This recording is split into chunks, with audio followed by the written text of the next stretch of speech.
Story 1, The Tall Man. A family of 3 father, mother, and son lived in the countryside on a farm. One night, the son spotted a mysterious man wandering in their cornfield. Curious about the stranger, the boy walked toward where he had seen the man, but upon reaching the spot, the man was nowhere to be found. Only when the boy turned around to head back did he hear footsteps. Slowly turning once more, he was horrified by what he saw. A tall, skinny man with burnt skin, dressed in tattered, dark clothing stood before the boy. Terrified, the boy bolted from the cornfield straight to his house and relayed the frightening encounter to his parents. Believing their son, the father grabbed his shotgun, marched to the cornfield, and shouted, "Who's there? I have a shotgun." But no one answered. The father shouted again, "Who's there? I have a shotgun." Still, no response came. When the father turned around to head back, he heard footsteps. Quickly turning around once more, he saw the tall man. Frozen in terror, the father just stood there, looking at the tall man. Until the tall man turned around, walked, and disappeared into the cornfield. Story 2, The Girl in White. On a small island not too far from the mainland, a teenage girl named Rachel went to bed in the middle of the night. That night, she had a strange dream. A girl in a dripping wet white nightgown was staring at her in her room. Rachel woke up in shock. She stayed awake, not feeling like going back to sleep until the sun rose. Eventually, she emerged from her room and went to the kitchen for breakfast. While having breakfast, Rachel told her mother about the dream she had the night before. Rachel's mother reassured her, "That was just a nightmare, don't think too much of it." Rachel listened but still couldn't shake the dream from her mind. She then packed her bag and walked to school. On her way to school, she met her best friend Gabby. Rachel shared her dream with Gabby, and to her surprise, Gabby said she had the exact same dream. Terrified, they agreed to sleep together at Rachel's house that night. After school, they both returned to Rachel's house. That night, they told stories and did what girls do at sleepovers. Eventually, an hour past midnight, they decided to go to sleep. In their dreams, the same girl in a wet white nightgown appeared, speaking loudly, "You both are going to hell." Startled, they awoke with a shriek. They spent the rest of the night crying, trembling, and holding each other, feeling guilty about what they had done to her. Story 3, The Bear. In a small secluded town surrounded by mountains, people had been mysteriously disappearing. The locals blamed these disappearances on a huge grizzly bear that had been terrorizing the town lately. 17-year-old Trevor and his friends, Victor and Bald, decided to capture and kill this bear. They set traps at the edge of town, where it was said the bear would emerge at night, and hid behind some bushes. While waiting for the bear, a huntsman who lived nearby approached them and asked, "What are you boys doing?" The 3 boys replied, "We're going to capture and kill the bear." The huntsman said he was also trying to kill the bear and offered his help. The boys accepted his assistance, and they all waited for the bear to show up. Several hours passed, and the day turned into night. The boys started feeling anxious, expecting the bear to emerge any minute now. However, hours passed, and the bear didn't show up until dawn broke. Frustrated, the boys gave up and told the huntsman that they would go home and come back again tonight. The boys continued this routine every night with the huntsman for a week, but the bear never showed up. The townspeople noticed that people stopped disappearing, and the bear did not attack. Convinced that their actions were keeping the bear away, the boys shared their strategy with the townspeople, and more men joined them in hiding behind the bushes, waiting for the bear. However, this time, the huntsman did not join them. Trevor, Victor, and Bald relaxed and told stories with the men until they heard screams from the town. The boys and the men rushed to where they heard the screams and found the bear destroying someone's house. They quickly confronted the bear with their weapons and drove it out of town. The boys looked for the huntsman, but he was nowhere to be found. Growing suspicious, Trevor, Victor, and Balt conjured up a plan. The next night, they told all the men that they would stay in the town due to what happened the night before, and the men agreed. The huntsman overheard their conversation. Later that night, Trevor, Victor, and Balt sneaked back to where they had placed their traps but hid in bushes close to the huntsman's house. After a few minutes, they saw the huntsman walk out of his house. To their horror, they witnessed the huntsman transform into the bear. Terrified by what they had just seen, they turned around, slowly walked away, and then ran back to the town. Story 4, The Sea Serpent. On a ship sailing the deep seas, a man named James Darson served as the captain.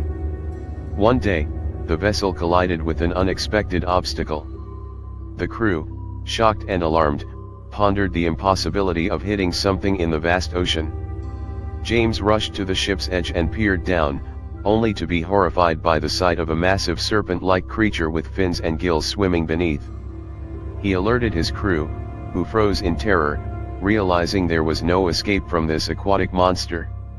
The serpent emerged from the sea, revealing its colossal head, striking the ship and causing it to capsize. James and his crew clung to broken parts of the ship to stay afloat, helplessly witnessing the sea serpent demolish their vessel. Once the serpent finished its destructive act, it retreated into the depths of the ocean, disappearing from sight. James and his crew ingeniously crafted a raft from the ship's remnants, hastily attempting to sail away from the wreckage and back to land. Story 5, The Forest People.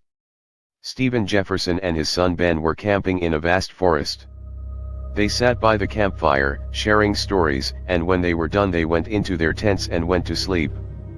A sudden loud sound disrupted the serene night. Startled, both father and son wake up from sleep. Ben, frightened, stayed silent in his tent, while they heard footsteps and commotion around the campsite. Stephen, bravely, called out, "Hey! Who's there?" The noise ceased, and he noticed multiple shadows, realizing they were outnumbered. Silently, they stayed put. For what felt like an eternity, the intruders tossed and gathered belongings until finally, after half an hour, they departed. Stephen and Ben, relieved but disappointed, emerged from their tents, packing the remaining possessions hastily. "Quick, let's leave this place," urged Stephen, and they swiftly gathered their belongings.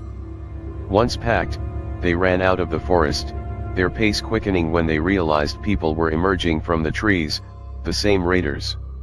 Only reaching the highway and their parked car brought a sense of safety.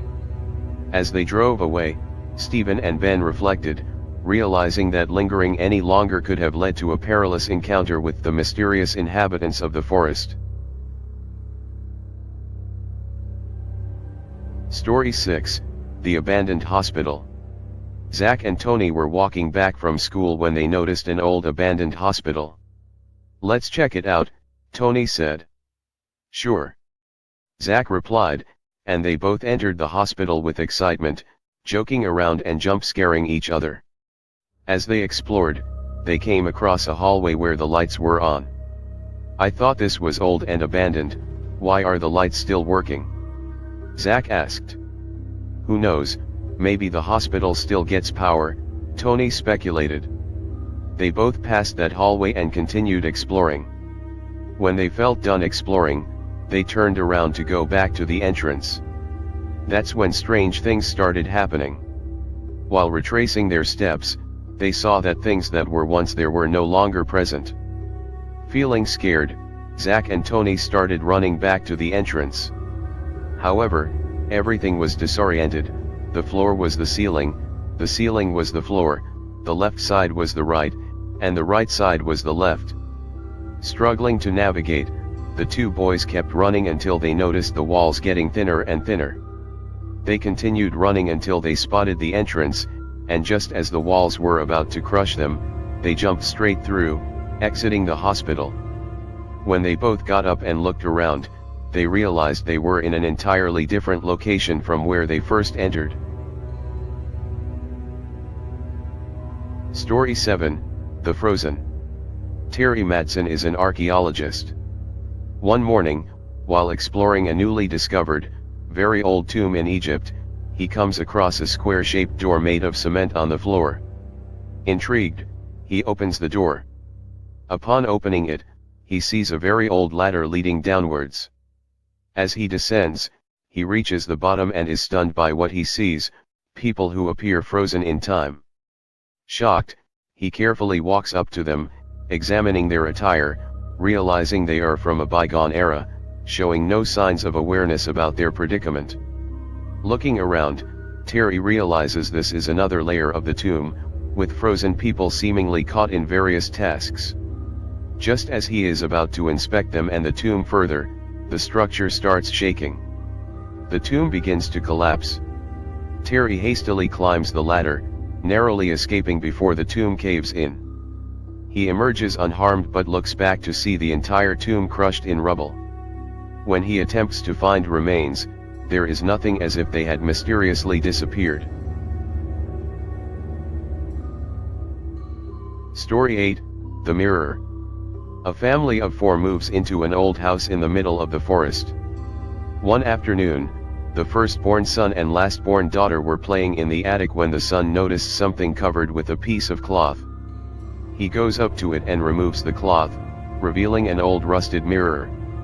He tells his sister, and they both play around, looking at themselves through the mirror. After they finish playing, they go down to the kitchen and tell their parents about what they found in the attic. The children then take their parents to the attic. The parents go up and look at the mirror. "This is an old mirror, we'll throw it out later," the mother said. "Don't play around here," the father added.